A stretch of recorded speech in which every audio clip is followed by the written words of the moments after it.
Okay, இந்த கொஷினில் first of all நம்ம கொஷின் எழுதிக்கலாம். 7x minus 5 into minus 4 2 plus 5x. சரியா? இதுதான் லெஃப்ட் ஹேண்ட் சைடுன்னு வச்சுருக்காங்க. அடுத்து ரைட் ஹேண்ட் சைடில் எப்படி இருக்குன்னா 10 into 2 minus x. போன சம்மில் நம்ம எப்படி பார்த்தோம்னா அந்த நம்பர்ஸை உள்ள மல்டிப்ளை பண்ண வேண்டாம்னு பார்த்தோம். ஏன்னா அது அடுத்த பக்கம் எடுத்துகிட்டு போனால் டிவைட் பண்ணுறதுக்கு ஈஸியாக இருந்தது. அதனால நம்ம மல்டிப்ளை பண்ணலாம். இந்த கொஷினில் நமக்கு 2-3 வேஸ் இருக்குது இதை பண்ணுறதுக்கு. ஸோ எந்த வழி உங்களுக்கு ஈஸியாக இருக்கோ அது நீங்கள் பண்ணிக்கலாம். இதில் நம்ம என்ன பண்ண போகிறோம்னா 7x minus 5 இருக்குது, 4 into 2 நான் எல்லாத்தையுமே உள்ள மல்டிப்ளை பண்ணிட போகிறேன். ஸோ அதுதான் கொஞ்சம் அண்டர்ஸ்டாண்ட் பண்ணுறதுக்கும் ஈஸியாக இருக்கும். ஸோ ஸ்டார்ட் பண்ணுவோம். ஸோ இந்த சம்மில் வேறு வழியே இல்லை, நம்ம எல்லாத்தையும் உள்ள மல்டிப்ளை பண்ணி தான் ஆகணும். ஸோ ஸ்டெப் பை ஸ்டெப் கொஞ்சம் ஸ்லோவாக போகலாம். ஸோ ஃபர்ஸ்ட் என்ன பண்ணோம்னா 7x minus 5 அப்படியே எழுதிக்கலாம். 7xல மல்டிப்ளை பண்ண வேண்டியது ஒன்றும் இல்லை, வெளியில் ஒன்றுமே இல்லை. 7x minus 5ன்னு போட்டாச்சு. அடுத்து பாருங்க, இந்த -4 இருக்கு இல்லையா, அதை அப்படியே உள்ள மல்டிப்ளை பண்ண போகிறேன். ஸோ -4 into 2 தனியாக இதை எழுதி பார்த்துக்கோங்க வேணாம். -4 into 2 என்ன ஆகும், மைனஸ் அப்படியே வைக்கணும். 4 2s are 8 இல்லையா. ஸோ அதனால ஃபர்ஸ்ட் டேர்ம் உங்களுக்கு என்ன ஆகும், -4 into 2 will be -8. So second time பார்த்தீங்கன்னா -4 into 5x. ஸோ இதை எப்படி எழுதலாம், -4 into 5xன்னு இருக்கு. ஸோ இதை என்ன பண்ணுங்கன்னா 5 4s are மைனஸ் அப்படியே வச்சுக்கோங்க. 5 4s are 20. ஸோ இது என்ன ஆகும்னா -20x. புரிஞ்சுதா? -4 into 2 -8, -4 into +5x வந்து மைனஸ் அப்படியே வச்சுட்டு 4 5s are 20, 20x equal to. அடுத்து நம்ம ரைட் ஹேண்ட் சைடுக்கு போகலாம். இந்த இதுக்கு பார்த்தீங்கன்னா இதே மாதிரி 10 2s are என்னது 20 சரியா. 20 மைனஸ் இங்கே திரும்பியும் 10x மல்டிப்ளை பண்ணும். 10x என்ன ஆகும், மைனஸ்ல இருக்கு. ஸோ 10x என்ன ஆகும்னா 10 times x minus x. இப்போ பாருங்க எல்லா எக்ஸ்ல இருக்கு, இதில் இருக்கு. என்ன பண்ணணும்னா கொஞ்சம் கேர்ஃபுல்லாக எக்ஸ் எல்லாம் லெஃப்ட் ஹேண்ட் சைடில் வச்சுக்கலாம். ஸோ ஃபர்ஸ்ட் ஆஃப் ஆல் நான் எக்ஸ் எல்லாம் சப்ளை பண்ணிக்கிறேன், கொஞ்சம் ஈஸியாக இருக்கும்.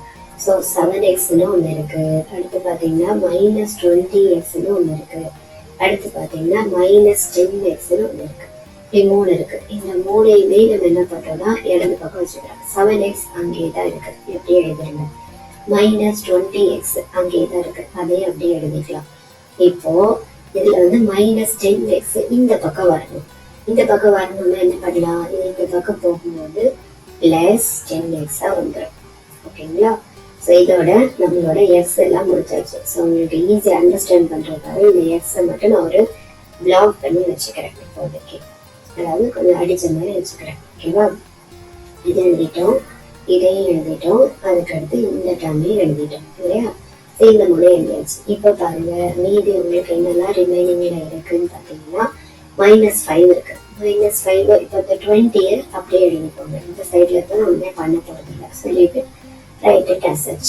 இப்போ -5ன்னு உங்களுக்கு ஒன்று இருக்கு. -5 அந்த பக்கம் போனால் என்ன ஆகும், +5ன்னு வந்துடும் இல்லையா. ஸோ இதுவும் முடிஞ்சிருச்சு. அடுத்து -8ன்னு ஒன்று இருக்கு, அது அந்த பக்கம் போனால் என்ன ஆகும், +8ன்னு வந்துடும். ஸோ புரிஞ்சுதா? ஒரு ஸ்டெப்பாக எழுதியிருக்கோம். ஸோ எக்ஸ் ஒரு டைம், அதாவது லைக் டேர்ம்ஸ் எல்லாம் ஒரு சைடும், வேரியபிள்ஸ் எல்லாம் ஒரு சைடும், கான்ஸ்டன்ட்ஸ் எல்லாம் ஒரு சைடும் எடுத்த மாதிரி எடுத்தாச்சு. இப்போ பாருங்க, உங்கள் எக்ஸை வெளியில் எடுத்தீங்கன்னா ஃபர்ஸ்ட் டேர்மில் 7 இருக்கு, செகண்ட் டேர்மில் -20 இருக்கு, தேர்ட் டேர்மில் +10 இருக்கு. அவ்வளோதான், முடிஞ்சாச்சு. ஸோ இந்த பக்கம் நம்ம சால்வ் பண்ணிக்கணும். 20 எல்லாம் ப்ளஸில் இருக்கு, அதை ஆட் பண்ணிக்கலாமா. 20 + 5 வந்து 25 வந்துடும். அப்புறம் 25 + 8 வந்து என்ன வரும், 3 வரும், 33. ஓகேவா? ஸோ இந்த பக்கம் நம்ம முடிச்சாச்சு. ஸோ அதே மாதிரி இப்போ லெஃப்ட் ஹேண்ட் சைடும் நம்ம பண்ணி பார்க்கலாம். எக்ஸ் இருக்கு, இங்கே ஒரு மைனஸ் இருக்கு, அதனால கொஞ்சம் கேர்ஃபுல்லாக பண்ணுங்க. 7 - 20 இந்த ரெண்டையும் பண்ணும்போது பெரிய நம்பர் வந்து மைனஸ். 7 - 20னா 20 - 7 பண்ணிடலாம். ஸோ தட் will be -13 + 10ன்னு வருது இல்லையா. So that is equal to 35. கூட ஒரு ஸ்டெப்பு கூட எழுதிக்கோங்க, தப்பு இல்லை. இதில் எல்லாமே ப்ளஸ்ங்கிறதுனால நான் டேரெக்டாக ஆட் பண்ணிட்டேன். உங்களுக்கு தெரியும்னா நீங்கள் ஒரே ஸ்டெப்பில் கூட எழுதிக்கலாம். So this will be equal to X இங்கே போட்டாச்சு. -13 + 10 என்ன வரும், திரும்பியும் நம்ம பெரிய நம்பர் வந்து மைனஸில் இருக்கு. ஸோ ஆன்சர் மைனஸில் போட்டு ரெண்டையும் சப்ட்ராக்ட் பண்ணணும். Equal to 3. This will be equal to 33. So அடுத்து பார்த்தீங்கன்னா இப்போ என்ன பண்ணலாம் கொஞ்சம் யோசிச்சு சொல்லுங்க. This will be equal to, இதில் ஒரு ஸ்டெப் நம்ம எழுதணும்னா -3x எழுதிக்கலாம். இதை எக்ஸ் நான் உள்ள மல்டிப்ளை பண்ணுறேன். This is equal to 33. இந்த ஸ்டெப் வேண்டாம்னாலும் விட்டுனா தப்பு கிடையாது. பிகாஸ் எக்ஸும் -3யும் மல்டிப்ளிகேஷன் இருக்கு, டைரக்டாக அந்த -3 கீழே கொண்டு வந்துடலாம். So this is equal to X is equal to 33/-3 கீழே போயிடும். டினாமினேட்டருக்கு போனதுக்கு அப்புறம் இப்போ நமக்கு என்ன கிடைக்குதுன்னா இந்த 3 1 3 is 3, 11 3s are 33 எடுத்துக்கலாம். மறுபடியும் நம்ம ஒரே ஒரு ஸ்டெப் எக்ஸ்ட்ரா எழுத வேண்டியிருக்கும். 11/-1 that is equal to -11. இது நீங்க டைரக்டாவே கூட எழுதிக்கலாம். ஸோ இப்போ நமக்கு கிடைச்ச ஆன்சர் வந்துட்டு என்னன்னா, முடிச்ச உடனே மறக்காம ஆன்சர் ஸ்டெப் எழுதுங்க. Good practice. x is equal to -11. இதுதான் உங்களோட ஆன்சர். அதை ஒரு பாக்ஸ் கூட போட்டு வச்சுக்கோங்க, கொஞ்சம் நீட் லுக் இருக்கும் பார்க்கறதுக்கு. So x is equal to -11 தான் நம்மளோட ஆன்சர். ஸோ இதை கொஞ்சம் குயிக்காக ரீகேப் பண்ணிக்கலாமா? ஸோ என்ன பண்ணியிருக்காங்கன்னா, எல்லா கொஸ்டினையும் கொஞ்சம் ஈஸியாக அப்படியே கொண்டு போகலான்னு ஒரு 2 minutes அனலைஸ் பண்ணுங்க. அதுக்கப்புறம் you go ahead and do your answer. ஓகேவா? ஸோ இப்போ இதில் நம்ம போன மாதிரி என்ன பண்ண முடியல, அதை கீழே எடுக்க முடியல.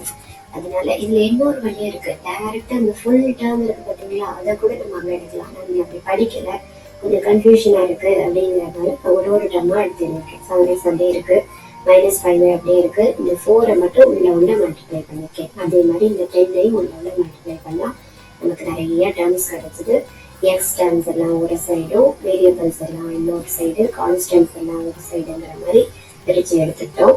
ஸோ எடுத்ததுக்கு அப்புறம் நமக்கு ஈஸியாக இருந்துச்சு. ஒரு சின்ன செய்ய பாருங்க, நம்ம இப்படி எடுத்ததுனால வந்துட்டு நமக்கு கொஞ்சம் ஸ்டெப்ஸ்லேயே முடிஞ்சிச்சு இல்லையா? இன்னும் ஸ்டெப் தான் மொத்தமே, இல்லைன்னா போயிட்டே இருக்கும். பட் ஆன்சர் வந்துடும்.